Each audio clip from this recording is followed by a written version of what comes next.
विद्यार्थी मित्र हो, नमस्कार. आजच्या या तासिकेमध्ये आपण BA द्वितीय वर्ष आणि आपल्या अभ्यासक्रमासाठी असलेली व्यंकटेश माडगूळकर यांची बनगरवाडी ही जी कादंबरी आहे, या कादंबरीच्या संदर्भात या पूर्वीच्या तासिकेमधून काही भाग आपण अभ्यासलेला आहे. आजच्या तासिकेमध्येही आपण व्यंकटेश माडगूळकर यांनी राजाराम मास्तर यांच्या माध्यमातून बनगरवाडी येथील जे समाज जीवन आहे त्याची सविस्तर अशी चर्चा या कादंबरीच्या माध्यमातून केलेली आहे.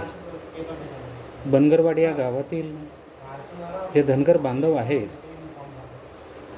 ते धनगर बांधव आपल्या मुलांना देखील सोबतीनं घेऊन मेंढर राखण्याचं काम करतात.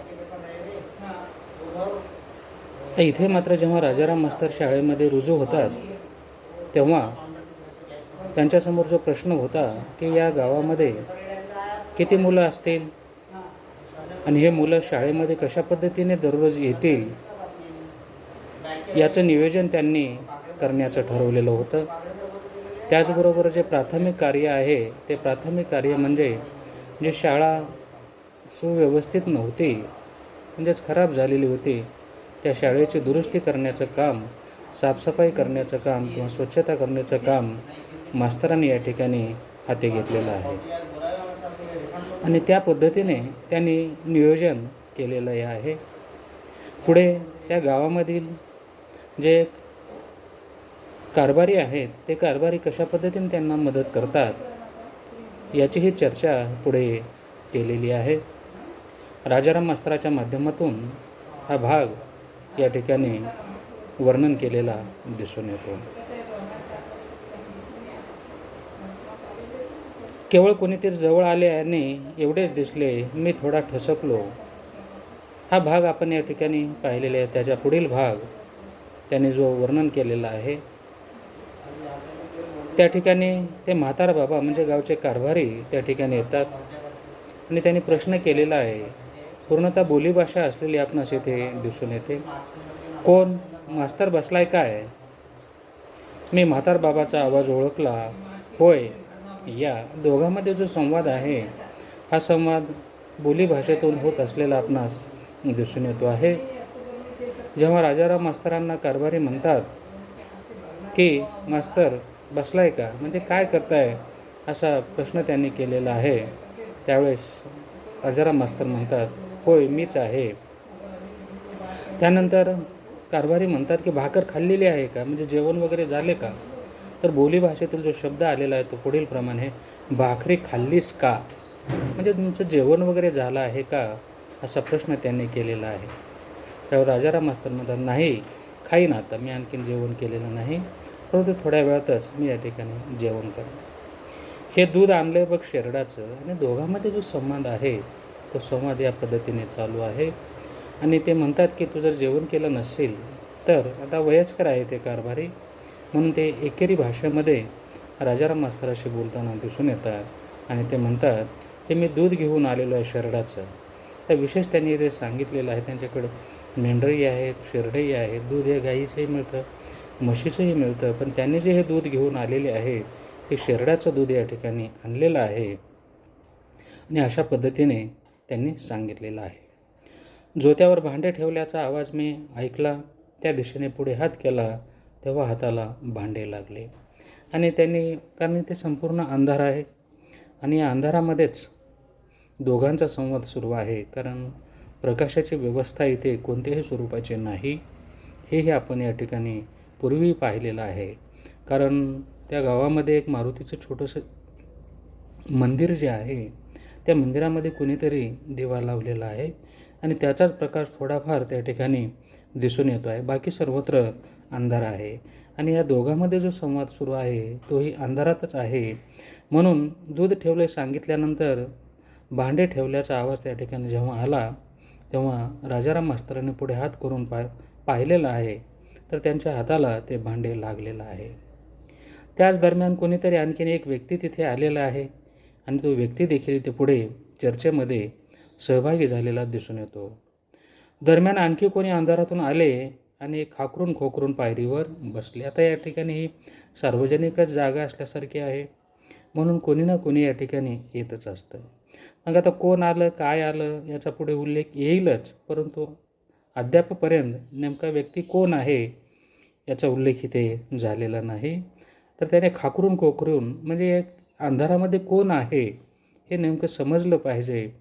म्हणजे कोणीतरी एखादी व्यक्ती आलेली आहे हे त्याने खाकरून खोकरून त्या ठिकाणी बसल्यामुळे एक व्यक्ती आल्याचा अंदाज तेथे आलेला आहे. परत म्हातारा इथे शब्दच आलेला आहे. ते कारभारी आहेत. ते विचारतात की कोण आहे, कारण त्यांनाही स्पष्टपणे इथे दिसलेलं नाही. कोणीतरी एक व्यक्ती मात्र इथे आलेला आहे, म्हणून ते म्हणते की कोण आहे, आणि अपेक्षित आहे की समोरच्या व्यक्तीने आपलं नाव या ठिकाणी सांगितलं पाहिजे, म्हणजे त्याचा परिचय इथे होऊ शकतो. मग त्यांनी प्रश्न विचारलेला आहे कोण आहे म्हटल्यानंतर ते समोरचा जो व्यक्ती आहे, आता तिसरी व्यक्तिरेखा आपणास या ठिकाणी नवीन इथे सहभागी झालेली दिसून येईल. पूर्वी राजाराम मास्तर होते, दादू बालट्या होता, कारभारी होता, आणि आता नवीन जो संवाद प्रत्यक्ष इथे राजाराम मास्तरांचा समोर झालेला आहे तो व्यक्ती इथे आनंदा या नावाची आहे. म्हणून तो म्हणतो, कारभारीने प्रश्न विचारल्याबरोबर तो म्हणतो की मी आनंद आहे. मग ते या ठिकाणी पुढे म्हणतात, हां आले का, मास्तर अंधारात बसलाय, घराकडे जाऊन चिमणी तरी आण जा.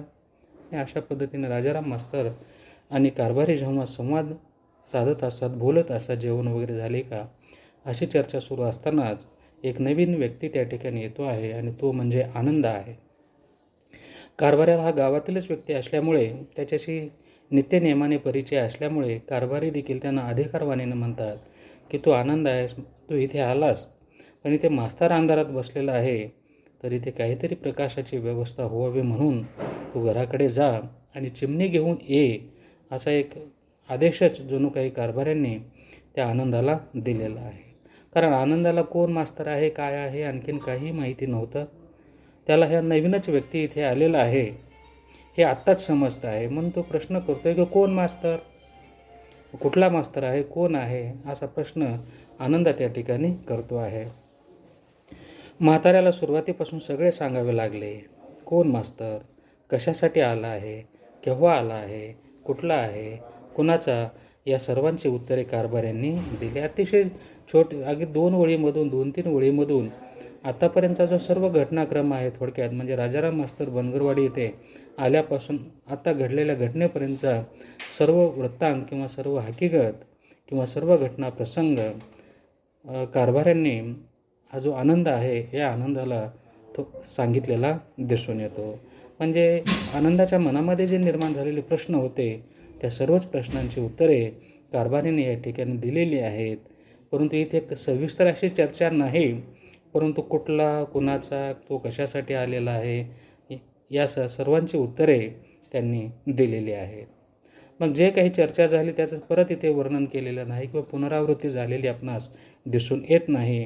कारभाऱ्याने जे जे काही सांगितलेलं आहे ते सर्व आनंदाने ऐकून घेतलं, आणि मग तो चिमणी आणण्यासाठी निघून गेला. आणि हा जो आनंद आहे कारभाऱ्याने सांगितल्यामुळे या खोलीमध्ये, म्हणजे राजाराम मास्तर ज्या ठिकाणी शाळेमध्ये राहतात तिथे अंधारच असल्यामुळे कारभाऱ्याने ज्या पद्धतीने आदेश केला किंवा सूचना केली त्या पद्धतीने तो आनंदा घराकडे गेलेला आहे. चिमणी आणण्यासाठी तो जातो आहे. तांब्या, भांडे, दिवा, अंथरुण्या वस्तू अतिशय आवश्यक होत्या. मी येतानाच आणायला पाहिजे होत्या, पण धान्य आले नाही.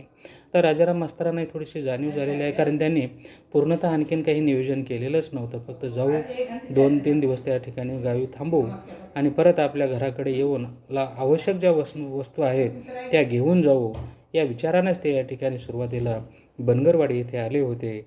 आणि त्यांना इथे प्रकर्षाने ज्या काही जीवनावश्यक वस्तू आहेत त्या सर्वच वस्तूंची जाणीव झालेली दिसून येते.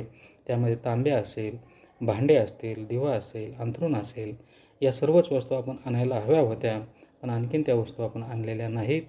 आपल्याला ह्या जीवनावश्यक वस्तूची खरोखरच आवश्यकता आहे याचीही जाणीव राजाराम मास्तरांना झालेली आहे.